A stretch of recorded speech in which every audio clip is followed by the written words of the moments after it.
خوش آمدید دوستو۔ سمندر ایک ایسی گہرائی جہاں روشنی بھی اپنی راہ کھو دیتی ہے، جہاں ہر آواز دب کے رہ جاتی ہے اور جہاں صرف بہادر قدم رکھ سکتے ہیں۔ جی ہاں دوستو، آپ دیکھنے والے ہیں ایک ایسی داستان جو کبھی کتابوں میں پوری طرح نہیں لکھی گئی، ایک کہانی بہادری، قربانی اور ایک قوم کی حفاظت کی جس نے تاریخ میں اپنا نام ہمیشہ کے لیے لکھ دیا۔ یہ کہانی ایک ایسی آبدوز کی ہے جس نے پہلے امریکہ کی نیوی میں خدمات انجام دی اور پھر پاکستان کی حفاظت کے لیے ایک نئے جہاز کی مانند اپنی راہ بدل دی۔ اس آبدوز کا نام PNS غازی S-130 رکھا گیا، جسے 1963 میں پاکستان نے اپنے حصے میں لیا۔ PNS غازی پاکستان نیوی کی پہلی فاسٹ اٹیک آبدوز ایک خفیہ طاقت، ایک ذہنی دیو بن کر سامنے آئی۔ ناظرین، آج کی ویڈیو میں ہم جانیں گے اس کے اہم حقائق، یہ کیسے تباہ ہوئی۔ یہ بات ہے سال 1971 برصغیر کی تاریخ کا وہ لمحہ جب پاکستان دو حصوں میں تقسیم ہونے کی دہائی پر تھا۔ PNS غازی کے کپتان کمانڈر ظفر محمد خان تھے۔ یہ ایک تجربہ کار اور بہادر افسر تھے جن کے الفاظ عملے کو ہر لمحہ حوصلہ دیتے رہتے تھے۔ عملہ تقریباً 92 افراد پر مشتمل تھا، جس میں افسر، انجینئر، سونار ماہرین اور دیگر جوان شامل تھے۔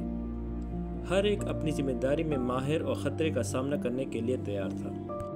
صبح کا سورج ابھی پوری طرح نکلا نہیں تھا کہ کراچی کے ساحل پر موجود نیول یارڈ میں ایک عجیب سی خاموشی تھی۔ بندرگاہ کے کنارے PNS غازی پر آخری تیاریوں کا شور سنائی دے رہا تھا، مگر ایک دبے ہوئے انداز میں۔ ایسا لگتا تھا جیسے خود آبدوز بھی جانتی ہے کہ وہ ایک ایسے سفر پر نکلنے والی ہے جس میں وہ شاید واپس نہ لوٹے۔ ناظرین، کپتان ظفر محمد خان ہاتھ میں ایک فائل لیے آبدوز کے سامنے کھڑے اس کے سیاہ لوہے کے بدن کو دیکھ رہے تھے۔ ان کے چہرے پر ایک ہی وقت میں سکون بھی تھا اور ایک عجیب سا بوجھ بھی۔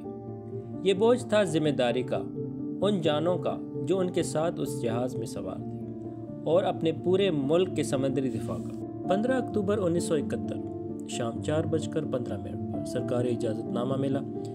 گہری دھند اور ہوا کے شور میں PNS غازی نے آہستہ آہستہ گہرے پانی کی طرف بڑھنا شروع کیا۔ ڈیک پر موجود جوان آخری بار پاکستان کا ساحل دیکھ رہے تھے۔ کچھ لوگ اپنے گھروں کو یاد کر رہے تھے، کچھ خاموش تھے اور کچھ کی آنکھوں میں عزم تھا۔ رات 11:40 کپتان کی آواز پورے کنٹرول روم میں گونجی، پریپیئر فار ڈائیو۔ پانی کی موٹی تہ آبدوز کو اوپر والے شور سے دور لے جا رہی تھی۔ اندھیرا، خاموشی، صرف مشینوں کی دبی ہوئی گڑبڑاہٹ۔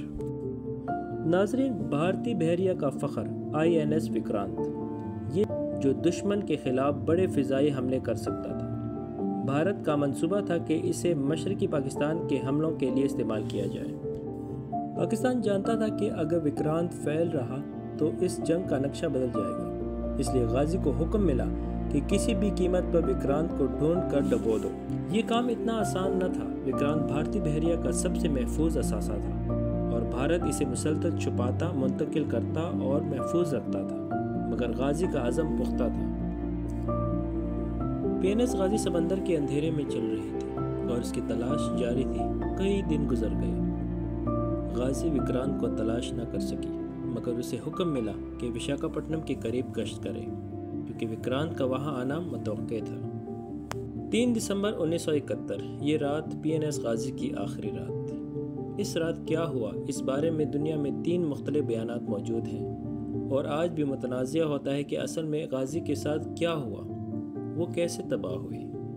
پاکستان کی ماہرین کا موقف یہ ہے کہ غازی آبدوز کی تباہی کسی بیرونی حملے کی بجائے اندرونی تکنیکی خرابی یا غلطی کے باعث پیش آئی۔ ممکن ہے کہ آبدوز کا کوئی ٹارپیڈو حادثاتی طور پر فعال ہو گیا، یا اندرونی نظام میں خلل کے نتیجے میں دھماکہ ہوا۔ سمندر کی تہ میں شدید دباؤ اس دھماکے کے اثرات کو مزید بڑھا دیتا ہے۔ ناظرین، کچھ رپورٹس کے مطابق بھارت کا دعویٰ ہے کہ 3 دسمبر کی رات بھارتی بحریہ کے تباہ کن جہاز INS راجپوت نے سمندر میں ڈیپتھ چارجز گرائے، جو براہ راست PNS غازی کو لگے۔ بھارتی موقف کے مطابق ان چارجز کے پھٹتے ہی آبدوز فوراً تباہ ہو گئی۔